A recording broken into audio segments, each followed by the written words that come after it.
안녕하세요, 가치환입니다. 8월 28일 월요일 국내 시장이 마감되었습니다. 자, 이번 주가 8월 마지막 주예요. 저는 개인적으로 9월이 되면 이제 올해도 거의 끝나간다 라는 생각이 들거든요. 그래서 참 시간이 빠르다고 생각이 되고요. 그리고 바꿔서 생각해보면 올해가 아직까지 4개월이나 남아있잖아요. 모두 계획했던 거 모두 이룰 수 있는 시간이 되었으면 좋겠습니다. 자, 오늘 코스피는 1% 가까운 상승이 나왔고요. 모처럼 강세 흐름이 나왔습니다. 그리고 장 후반에도 무너지지 않으면서 동시효과에 오히려 들어주는 모습이 나왔어요.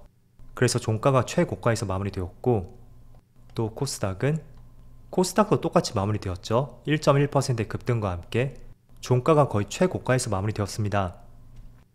그리고 시가총액 상위 종목들을 보면 지수의 흐름은 괜찮았었는데 반도체 관련주가 조금은 약세 흐름이 나왔고, 그리고 바이오 종목이라든지 자동차 관련주 이쪽도 그렇게 좋진 않았습니다. 물론 많이 빠지진 않았어요. 약보합에서 마무리되었던 만큼 크게 의미를 둘 수 있는 움직임은 아니었고요. 그리고 코스닥은 오랜만에 게임주의 강세 흐름이 있었네요. 그리고 이쪽도 포스코 그룹주하고 2차전지 관련주 이쪽의 흐름이 상당히 좋았었죠. 그리고 코스피의 수급을 보면 모처럼 오늘 좋은 흐름이 나왔지만 외국인은 별다른 움직임은 없었고요. 기관만 나홀로 순매수가 들어왔습니다.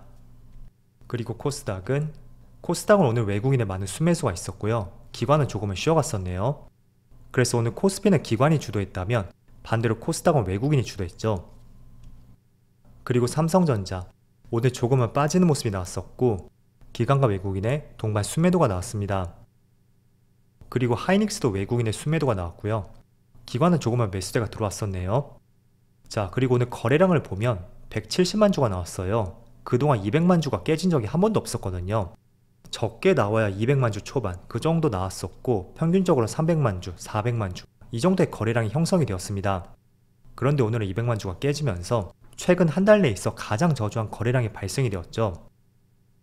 그리고 네이버는 소폭의 반등이 나왔었고, 오늘 기관과 외국인의 양매수가 들어왔습니다. 그리고 오늘 다시 한번 신고가를 경신했던 포스코 DX 이 종목은 외국인의 많은 순매수가 들어왔고요. 기관은 소폭의 순매도가 있었네요. 이어서 주체별 매매 동향에 대해서 살펴보도록 하겠습니다. 8월 28일 외국인이 가장 많이 매수한 종목은 LG에너지솔루션, 포스코 인터내셔널, 영풍재지, 금양, 포스코 DX.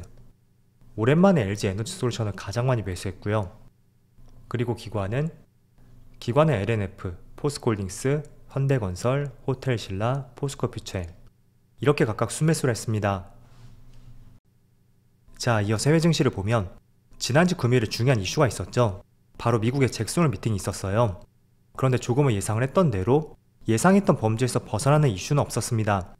그래서 미국 증시도 조금은 안도래했다고 생각이 되고, 그 여파가 오늘 국내 시장까지 이번 주 첫날부터 좋은 흐름으로 이어지는 것 같습니다.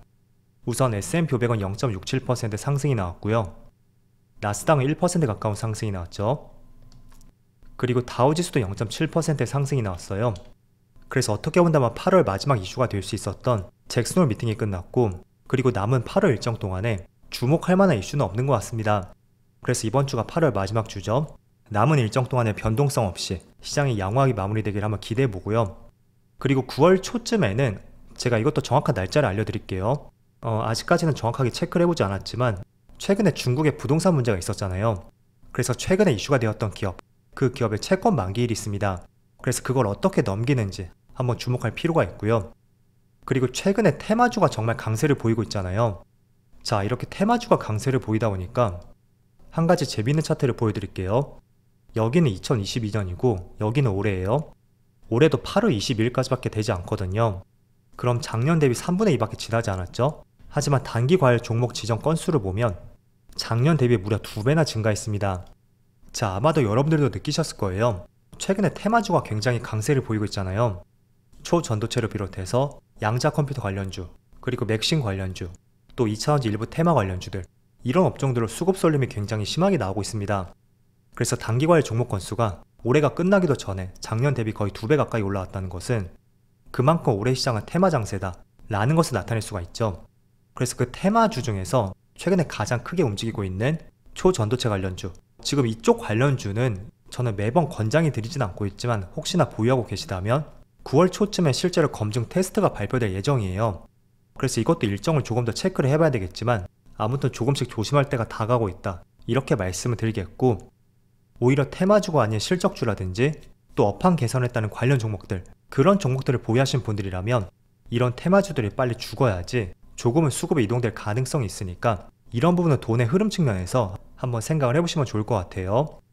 그래서 반도체 관련주라든지 2차전지 관련주들, 이런 종목들은 지금 테마주로 쏠려있는 이 자금들이 어떻게 하면 빠져나올 수 있는지, 이런 부분 한번 생각해 봤을 때는 그 테마가 빨리 죽는 수밖에 없겠죠.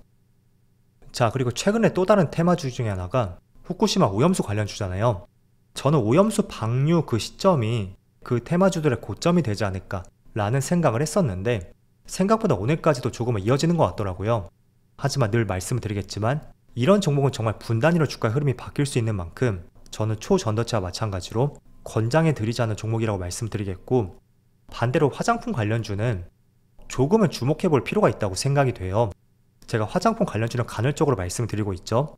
그리고 지난주 금요일에도 말씀드렸을 거예요. 중국의 단체 관광객 규제 해제를 봤을 때도 면세점 관련주하고 화장품, 그리고 카지노 관련주, 이쪽은 최고로 수혜를 받을 수밖에 없는 업종 중에 하나라고 말씀드렸습니다. 자, 그런데 중국에서 오염수 방류와 관련해서 지금 일본산 수산물 수입을 금지했거든요. 전면적으로 금지를 했어요. 그리고 화장품도 보이콧을 하고 있고, 또 조금 더 나아간다면 일본 여행도 금지할 것이라는 전망이 나오고 있습니다.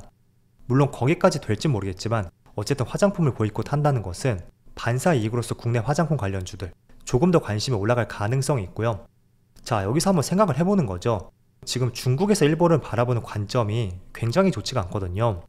그럼 정부에서 규제를 하지 않는다고 해도 중국 국민이 일본으로 여행하는 것은 줄어들 가능성이 있습니다. 그럼 대안으로 국내를 방문하는 관광객이 예상을 했던 것보다 더 많아질 수가 있겠죠.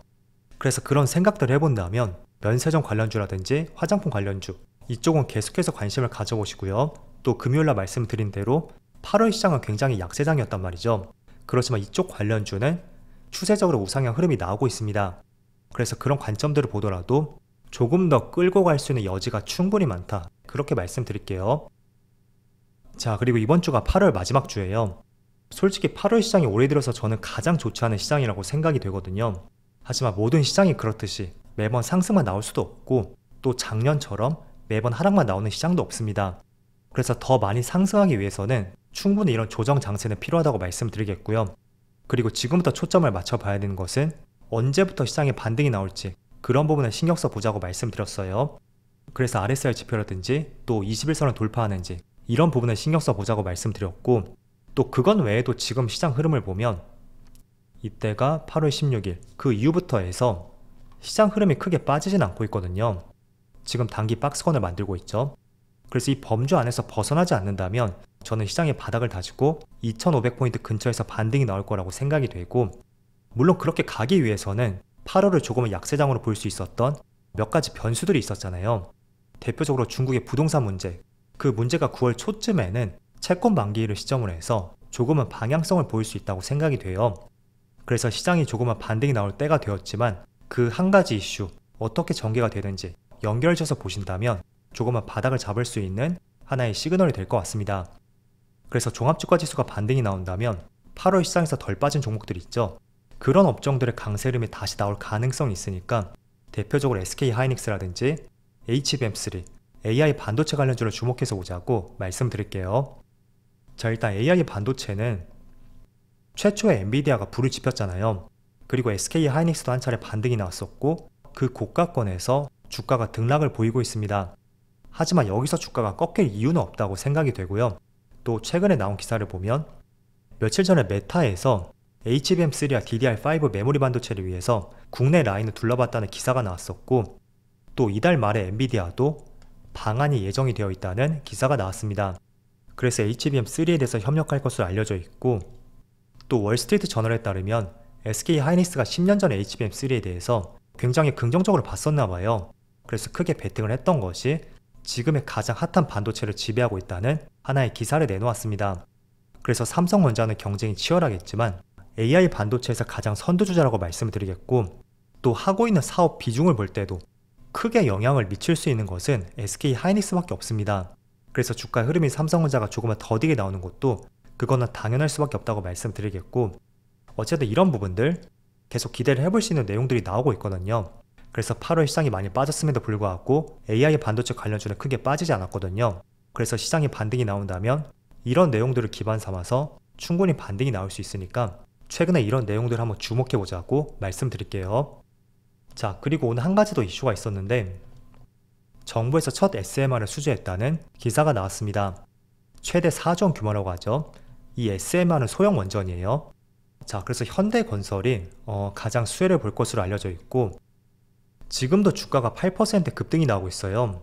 자, 그렇다 보니까 오늘 원전 관련주들 오랜만에 한 차례 반등이 나왔다고 생각이 되고, 그리고 건설주 같은 경우에는 현대건설이 이때 대규모 수주를 했었죠. 하지만 이 이후부터 GS건설, 아파트 주차장이 무너지는 사태가 나왔었고 많은 건설주들이 이렇게 주가의 급락과 함께 큰 피해를 봤습니다. 자, 그런데 오늘 같은 경우에는 소형 원전에 대한 기사도 나왔었고 또 한 가지는 GS건설이 10개월간의 영업정지 처분을 받았죠. 자, 하지만 오히려 GS건설의 주가를 보면 10개월간의 영업정지 처분을 받았음에도 불구하고 주가는 3% 상승이 나오고 있습니다.